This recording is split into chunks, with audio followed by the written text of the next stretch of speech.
देखो, ये दो कोटेशन है। जब एग्जाम में इतना हम नहीं कर पाते, जल्दी से जल्दी हम इन कोटेशन को मेमोराइज करना कैसे। देखो, यदि किसी झील से h मीटर ऊंचे एक बिंदु से एक बादल का उन्नयन कोण अल्फा है। अगर एक कोई झील लेते हैं, ठीक है, इस झील के किसी झील से h मीटर ऊंचे, इससे h मीटर ऊंचा करो, ये लो h मीटर ऊंचा किया, ठीक है, ये h मीटर ऊंचा ऊंचे एक बिंदु से एक बादल का उन्नयन कोण, यहाँ एक बादल है, ठीक है, इसका उन्नयन कोण इसने कहा है कि भाई कितना है, अल्फा है। कितना का है, अल्फा। तो ये ले लेते हैं अल्फा, इसका उन्नयन कोण है, ठीक है। तथा बादल की पानी में परछाई का अवनमन कोण बीटा है। अब हमने यहाँ इस बिंदु से लिया था झील, तो झील इसके नीचे है, तो ये इसका क्षैतिज है, ये नीचे झील है, ठीक है। देखो, यहाँ प्रश्न क्या कह रहा है, यदि किसी झील से h मीटर ऊंचे, ये झील है, यहां से ये h मीटर ऊंचा एक बिंदु से बादल का उन्नयन कोण, ये बादल यहाँ पे है, ठीक है, ये बादल ऐसे यहाँ पे है, इसका उन्नयन कोण यहाँ से ऊपर की ओर देखने पर अल्फा है, ठीक है। तो ये अल्फा है, तो इसको थोड़ा मिला देते हैं, ठीक है, इसको यहाँ तक भी ला देते हैं, ठीक है, क्योंकि झील यहाँ पे है और इसे h मीटर ऊंचे एक बादल को देखने पर उसका उन्नयन कोण अल्फा है। तथा बादल की पानी में परछाई का अवनमन कोण। अब देखो, यहाँ से अगर बादल को देखते हैं तो इसका उन्नयन कोण अल्फा है। अब इसकी जो परछाई होगी वो पानी में आएगी, बादल की वो यहाँ आएगी। ये जितनी दूरी है ना, इतनी कितनी दूरी यहाँ होगी, ठीक है, यानी यहाँ समझ लेते हैं, ठीक है। इसका अवनमन कोण कितना है, बीटा है, तो अवनमन कोण नीचे की ओर है, ये बीटा है, ठीक है। इसको भी मैं ऐसे धीरे धीरे आगे से मिला देता हूँ, है ना, यहाँ पे ये कोण बीटा है। तो बादल की ऊंचाई, ये जो बादल की ऊंचाई है ना, ये हमारी झील यहाँ से शुरू थी, तो यहाँ से ये जो ऊंचाई है वो हमें दे रखी है, कैपिटल H निकालनी है। तो कैपिटल H बराबर होती है H tan बीटा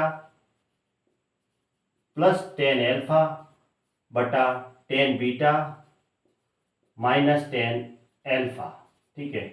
ये जो हमने लिखी है वो ये वाली, ठीक है, ये कैपिटल H बराबर। अब ये दूरी और ये दूरी बराबर होती है, ठीक है, ये दूरी और ये दूरी इसकी, यहाँ झील है ये, क्योंकि ये जो बादल की परछाई पड़ेगी वो झील के अंदर पड़ेगी ऐसे, ठीक है। तो डायरेक्ट कैपिटल H निकाल। देखो, अब स्मॉल h तो हमें दे रखी होगी, और ये ऊपर वाला एंगल अल्फा होगा और नीचे अवनमन कोण वाला बीटा होगा। वो वैल्यू रखेंगे तो डायरेक्ट हमें हाइट मिल जाएगी, या फिर h बराबर इस कैपिटल H बराबर small h tan beta plus tan alpha बटा tan beta minus tan alpha, ऐसे, ठीक है। ये हो गई, ये मैंने लिखी वहां पे।